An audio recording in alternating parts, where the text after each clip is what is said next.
안녕하십니까. 백성주입니다. 오늘 아침도 차갑습니다. 코로나는 진정되지 않고 있습니다. 정부 차원에서 한 단계 업그레이드된 거리두기 조치가 예정되어 있습니다. 항상 건강에 유념하시고요. 코로나 극복에 만전을 기하시기 바랍니다. 오늘 방송에서는 특히 거대 야당에 관한 그런 비판적 시각에서 방송을 하고자 합니다. 방송 주제는 감동 없는 거대 외주 야당의 허세라는 그런 주제를 선정해 봤습니다. 실속 없이 과장되게 부풀린 기세를 보이고 있으나 국민에게 와닿는 감동이 없는 정당 미래가 좀 불안하게 짝이 없기 때문에 여러분한테 한번 말씀을 드려보겠습니다. 여러분 아시는 바와 같이 연초 여러 여론조사 기관들이 민심의 추이를 전하고 있습니다. 다수 국민이 현 정권에 등을 돌리고 정권 교체를 바란다는 것이 전문가들이 평가인 것 같습니다. 현 정권에 기울였던 중도층, 왔다갔다층, 무당파층, 일부 호남표, 상당수의 3040, 일부 여성층이 여당 지지에서 돌아선 그런 결과라는 것이 여론평가라고 할 수 있습니다. 정당 지지율에서도 거대 야당인 국민의힘 지지가 현 여당인 민주당 지지보다 약간 웃돌고 있습니다. 부동산 정책을 통한 586 운동권들이 중산층 죽이기, 자영업 폭망, 대기업 흔들기, 왕년의 유신 국회보다도 무지막지한 입법 독주 상황, 그리고 치사하고 유착이 짝이 없었던 검찰총장 찍어내기 등이 자초한 당연한 결과로 비춰지고 있기도 합니다. 그러나 이보다 더 주목할 만한 현상이 하나가 있습니다. 그것은 서울시장 보궐선거나 차기 대통령 선거에 관한 각종 여론조사에서 3강이 하나로 부상하고 있는 야권 후보감들이 다 국민의힘 소속이 아니라는 그런 사실이 되겠습니다. 서울시장 후보감으로는 안철수 국민의당 대표가 선두를 달리고 있고, 대통령 후보감으로는 야권 전체를 통틀어 윤석열 현 검찰총장이 단연 앞서고 있는 그런 상황이 되겠습니다. 국민의힘은 민주당 실패의 반사 이익을 누리고는 있지만 그렇다고 그들이 자기 대한 권력으로 국민으로부터 인정받고 있는 것은 현재로서는 아니라는 그런 평가가 시중에서는 내려지고 있는 것입니다. 586 운동권들이 내리막길을 달릴수록 국민의힘이 다음엔 너희다라는 압도적인 신임을 받기는 고사하고, 오히려 너희도 마찬가지로 글쎄다라는 떨떠름한 반응을 얻고 있다면 이는 국민의힘 지도부의 그간의 전략적 행보가 중대한 차질을 빚었다는 이야기로 밖에는 비춰지지 않는다는 사실일 것입니다.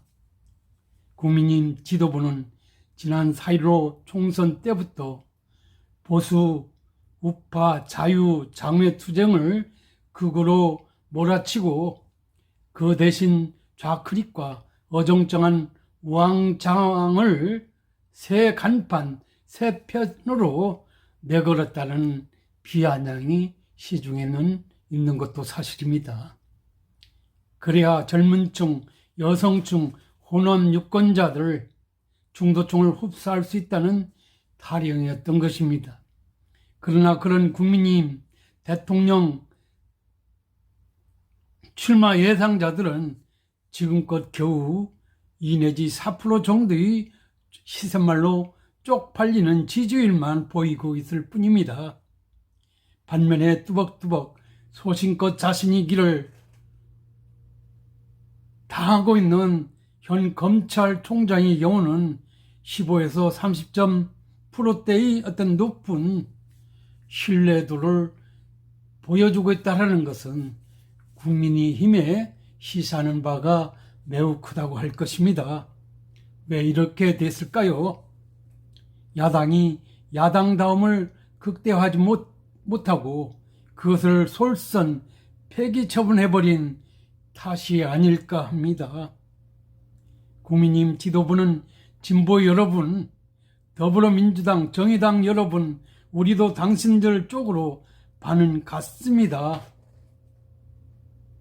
우리를 제발 보수 반동으로 보지 마라 주세라고 영합하고 있는 그런 양상이 현저하다는 것이 시중의 여론입니다.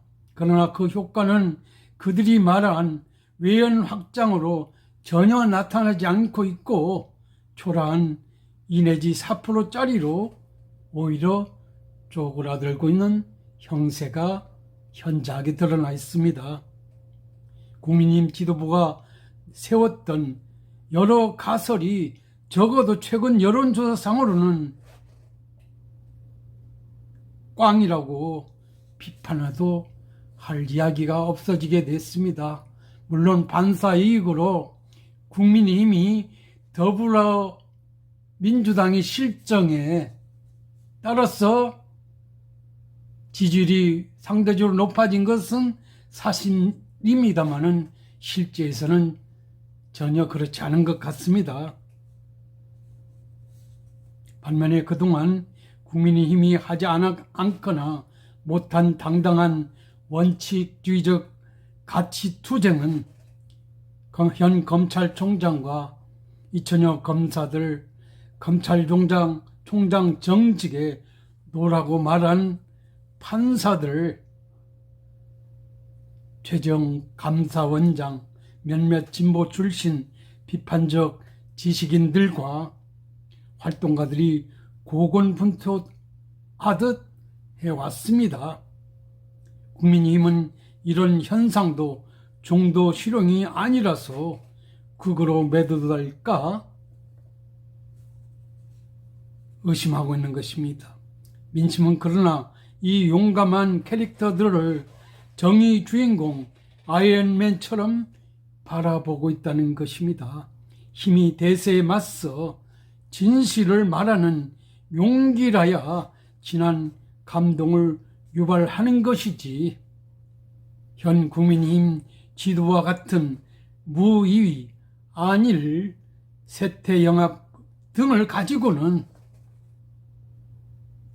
어림없을 수밖에 없지 않느냐는 것이 여론의 추이인 것 같습니다. 그렇다면 이 각성한 민심, 이 뒤처진 국민의 힘을 두고 이제부터 목마른 사람들은 무엇을 갈망해야 할 것인가 고민해보지 않을 수 없을 것입니다. 국민의힘 안에서는 개인 차원에서 당차고 우수한 의원들이 꽤 있을 수 있습니다. 이 알맹이들이 현 지도부, 현 껍데기를 찢고 나와 더 광활한 지평을 향해 나비처럼 날아갈 수는 없을 것인가. 국민으로서는 반문하지 않을 수 없습니다. 이 나비가 민심의 추세, 아이언맨 현상을 돌아보며 국자적인 파시즘에 멍든 이 난국에서 새 희망의 틀을 짜 보일 수는 없을 것인가 하는 생각을 국민들은 하고 있는 것입니다. 바라건대는 그럴 수 있었으면 좋겠다라는 생각을 하게 합니다. 민심이 아무리 바뀌어서도 여러 반전체주의적 계열들이 지지율 고작 2, 4% 체급들이 쪼잔한 입신양명 다툼에 제각기 따로 흘려버린다면 모두 다 공멸할 것이 너무나 뻔하기 때문에 하는 말입니다. 최근 4월이 서울시장 보궐선거를 앞둔 이 거대 야당이 군소정당 대표 안철수라는 블랙홀에 빠져 허우적대고 있는 듯합니다. 선수친 안 대표의 서울시장 출마 선언 이후에 그가 주장한 단일화 논란이 다른 이슈를 삼키기도 했습니다. 도토리 키재기 수준인 국민의힘 예비 후보들에 비해 안 대표 지지율은 상대적으로 압도적인 현상으로 드러나고 있습니다. 여론의 추이도 여권보다 급격히 야권으로 쏠리고 있습니다. 야권이 승리해야 한다는 여론이 압도적으로 드러나고 있습니다. 물론 국민의힘이 지지율은 상승세이긴 합니다. 이런 상황에 대해서 한 정치학자는 탄핵당한 정당임에도 불구하고 정권 교체 여론이 높다는 것은 야당 쪽에서 대안만 잘 내세우면 탄핵 세력을 지지하겠다라는 의지 표시가 아니겠느냐는 해석을 하고 있는 지경입니다. 그런데 정작 국민의힘은 존재감을 찾기 어려워 보입니다. 앞다퉈 안 대표에게 달려가기 바쁘기도 합니다. 내부 경선 시작도 전에 설익은 통합 제안 등 무기력증에 빠진 만년 외주 정당의 민낯을 여실히 보여주고 있다고 하지 않을 수 없습니다. 안쓰럽기 짝이 없습니다. 난관에 봉착했을 때 스스로 체질을 바꾸고 자강의 노력을 하기보다는 당 밖으로 눈을 돌리는, 그래서 손쉬운 방법을 택하는 게 기간이 보수 거대 여당의 생존 방식이었습니다. 실물 날 정도입니다. 지난 총선이 그 절정의 단면을 여실히 보여줬습니다. 그 결과 참패할 수밖에 없었습니다. 그 외에도 전혀 달라진 게 없습니다. 혁신을 통해 국민의 지지를 회복할 방법을 찾아내려 스스로 노력하지 않고 있는 형국입니다. 시대 정신을 어떻게 당 안으로 갖고 올 것인지, 지지자들을 결집시킬 힘을 어떻게 확보해 나갈 것인지를 스스로 찾으려고 하지 않고 있습니다. 비대위원장이 많이 여론의 각광을 받고 있는 상황입니다. 그래서 지금 비상대책위원장은 그 두 번째 이력을 이 거대 여당에 힘을 보태고 있습니다. 그 속에 콩나무 시루에서 우쭐대고 잘난 후보를 내세우는 데 급급하고 땜질 처방에 이력을 더하고 있을 뿐입니다. 자유민주주의 기본 질서를 승상하고 자본주의 질서에서 국민 경제를 도모하는 정당으로서 그 근본을 제시하지 못하고 있는 것입니다.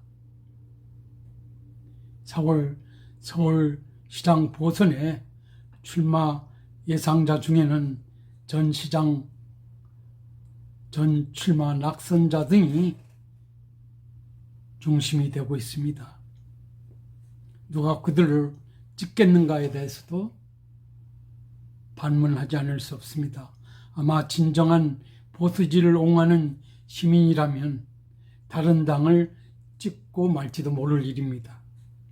덜 꼴통이고 덜 좌편향적인 후보가 있다면 말입니다. 개인적으로 고언컨대 국민의힘은 스스로 혁신 하나 제대로 못하면서 참다운 리드 하나 못 세우면서 이 난장판 국정을 어떻게 혁신해 나가서 정권을 획득할 수 있을런지 매우 궁금하기 짝이 없습니다. 실타래처럼 고인 시정을 어떻게 풀어 서울 시민, 부산 시민을 위한 행정을 펼쳐나갈 것이라는 정확한 답변을 할 수 있는지도 궁금하기 짝이 없습니다. 이 시국에서 내년 후 정권을 획득하여 국민을 행복하게 만들기 위해서 무엇을 어떻게 준비해 왔는가, 민주당과 뭐가 다른가에 대한 비전 제시가 드러나 있지 않기도 합니다. 이런 상황에서 최창집 고려대 명예교수는 특히 오는 4월 진행되는 서울시장 보궐선거에 대해 누가 봐도 대통령 선거 전이라며 야당이 얼마나 당과 후보를 정비하느냐에 따라 결과가 달라질 것이라고 전망을 내놨습니다. 그러면서 그는 그런데 현 거대 야당은 촛불 시효 이후 한 번도 제대로 정비되거나 비전을 제시한 적이 없다고 힐난하고 있습니다. 그러면서 사실상 지금 우리나라 정당 체제는 더불어민주당 여당 하나라고 봐도 무방하다라는 대한민국의 정당 정치 현 주소에 대해서 정치학자로서 속내를 여실히 보여주고 있는 것입니다. 그것은 국민의힘은 정권 쟁취를 위한 비전을 가진 힘있는 정당이 아니라는 뜻으로 해석될 수 있다는 점에서 국민의힘은 최창집 교수님의 이야기를 한번 곱씹어 봤으면 좋겠다라는 그런 말씀을 드려봅니다. 개인적으로도 최근 미국에서의 트럼프 대통령 탄핵 사태를 보면서 느끼는 감회가 있습니다. 상대적으로 정상적인 민주주의 질서가 살아있는 미국에서조차 불가피하게 대통령을 탄핵하는 경우에도 공화당은 소극적으로 대처를 했습니다. 현 거대 여당 전신수 소속 구성원들처럼 그렇게 정당으로서 본분을 망각하지 않았습니다. 미국 공화당 소속 하원 의원들이 떼거지로 반대편에 서서 주군을 탄핵하는데 표를 던지지 않았다는 그런 사실입니다. 탄핵 사유 분명히 있는 것 같습니다. 그럼에도 불구하고 정당의 근본을 무시하지 않는 미국 하원의 공화당 소속의 참모습을 볼 수 있었습니다. 왜냐하면 우리 헌법에서 정당의 설립 목적은 정권 획득에 있다는 것을 엄연히 규정하고 있다면 그 설립 목적에 입각해서 정당원으로서 탄핵 여부에도 신중을 기했어야 되는데 그렇지 못한 부분도 어떻든 문제가 아니냐는 그런 생각을 해봅니다. 물론 제가 박근혜 전 대통령에 대해서 옹호하는 것은 아닙니다만은 정당의 본질적 측면에 생각해 본다면 그런 감을 이번 미국 트럼프 대통령의 탄핵 논란에 비추어서도 연상되는 바라고 하지 않을 수 없습니다. 정당의 근본은 정권 획득에 있다고 할 것입니다. 그런 점에서 최창집 고려대 명예교수의 의견은 시사하는 바가 많습니다. 현재 우리나라 정당 체제 안에는 여당 하나밖에 없다는 사실 말입니다. 지금 정부 여당의 실정에 대해서 국민 모두는 광분하고 있습니다. 야당이 힘을 보태서 비전을 제시해서 대한민국의 미래를 걸머져 나갈 것을 학수고대하고 있습니다. 그런데 불과 1년 정도 남은 미래의 이 시점에서 지금 정당 체제상 국민의힘은 정당으로 보이지 않는다라는 그런 비판 아닌 비판 속에서 한번 되돌아보고 미래를 위해서, 국민을 위해서, 나라의 100년 대계를 위해서 뭔가 비전을 제시하는데 최선을 다해 주실 것을 당부드리지 않을 수 없습니다. 대한민국은 민주공화국입니다. 여당과 야당의 어떤 그 갈등 속에서이지만은 정당 정치를 통해서 국군 용성의 길을 가야 된다고 본다면 국민 누구나 공감하는 정당으로서 국민의 힘이 거듭날 필요가 있지 않느냐는 그런 생각을 하지 않을 수 없습니다. 그 반대의 경우는 지금과 같은 고난의 길이 계속될 것이고 국민은 더욱 광분하면서도 미래를 예측할 수 없어서 큰 혼란에 빠질 수밖에 없다는 점을 국민의힘 모든 구성원들은 한번 본인 스스로를 되돌아봤으면 좋겠다는 말씀을 드려봅니다. 좋은 하루 되시기 바랍니다. 감사합니다.